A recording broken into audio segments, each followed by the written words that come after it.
So Ames, another House of Monarch project. This time it's in a suburban Melbourne, but it's not a house, it's a flat. Yeah, and we're tackling the lounge room. It's actually in pretty good nick, but I think we can definitely add some flair. If anyone can add flair, it's you.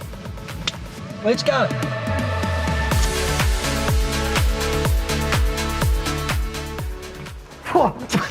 Sorry, Ames, but you're right. This is very small, but it's a typical inner suburban flat. It sure is, Fuzz, and the owners have actually done a really good job of styling it. I'm thinking we could do a feature wall over here, use some colour blocking techniques, contrast with the rug, some bold colours. Oh, I love a splash of colour, no doubt, but hey, the coffee table, we've got to do something about that. It's pretty old, like someone I know. Move on. I'm thinking I'll find something, maybe upcycle one. Okay, let's get started. So Ames, I'm intrigued. I know about the splash of colour on the wall, but up onto the ceiling.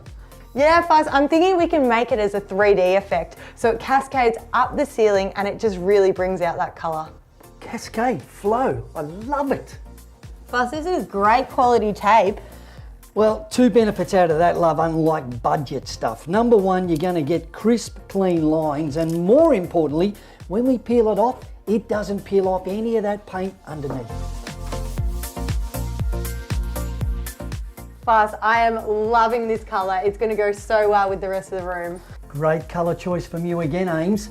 And why am I cutting in? Because we've got the good quality tape. Well, you cut in, you got no chance of the paint bleeding under the tape at all, and it's so simple. Oh, can we do another one of these somewhere else? This is really good fun. I'm enjoying painting the colour. Tell you what, how enjoyable is painting, really? Once the prep work's done, it's great. Fuzz, I'm loving the gold. Now onto the pink. What do you think of this? Yeah, another good colour choice. And by the way, what's happening with the coffee table? Yeah, I found a coffee table online and been playing around with it at home. I can't wait to show you what I've been doing. So we've got our new table and I'm so excited. I've got some leftover tiles over here. What we're gonna do, we're gonna smash them up. You can take a bit of anger out on this one, but make sure you turn them face down and, of course, put your safety glasses on because this is gonna get messy.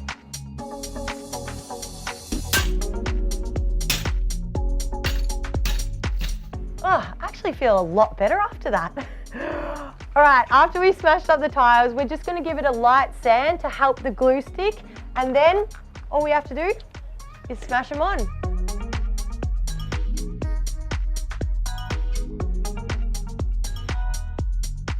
This is actually a lot easier and a lot more fun than I originally thought. And the best thing about it, you can let your imagination run wild. Doesn't have a certain way you have to do it. You just put them down in any pattern you want. I'm on the last piece. Then we leave it to dry for 24 hours and then we can start grouting. So I'm using an epoxy grout. It's just more durable. You can put your coffee mug down, wipe it off easy. The main thing is just really get deep in those cracks. Go all over, and then it's just about wiping it off. So once we finish grouting, just get a damp sponge and wipe the whole thing down to get rid of the excess grout. Then we're done. You know, Ames, I can't work it out. I'm feeling really sore around the face. Oh, didn't you get smashed on the weekend? Oh yeah, hilarious, yeah, really funny. I am sore. Why don't you talk us through what we've done here? Well, the colour blocking has turned out just insane. I love it. The colours complement each other so much, as well as the rest of the room. Speaking of compliments, you did the job on the coffee table. Yeah, it was so easy, so much fun, and it looks great. Speaking of looking great, I've got to thank the owners for that rug because all that paint you spilled, I can't even tell.